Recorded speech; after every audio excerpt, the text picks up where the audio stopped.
Watu wengi wanachanganyikiwa, hawajui tofauti ya kuwa na vyanzo vingi vya kipato au kuwa na shughuli nyingi za kufanya. Mtu utakuta analipwa mshahara mzuri, ni mfanyakazi mahali fulani, lakini hana vyanzo vingi vya kipato. Hasa nini maana vyanzo vingi vya kipato? Vyanzo vingi vya kipato ni kwamba ni sawa sawa na kumwagia maji kwenye glasi moja. Hiyo glasi iendelee kujaza glasi zingine, hatimaye iweze kupata glasi nyingi zenye maji mengi. Maana ni kwamba unapokuwa na mradi mmoja, unaukuza na kuongeza mpaka inakuwa miradi mingi ambayo inaweza kujiendesha yenyewe. Unaweza kuwa unafanya kazi 1, 2, 3, 4, 5, wewe unafanya kazi, lakini kweli ni kwamba wewe una shughuli nyingi ila hauna vyanzo vingi vya kipato.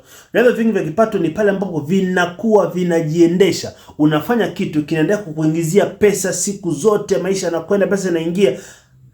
Hapo ndo unakuwa na vyanzo vingi vya kipato.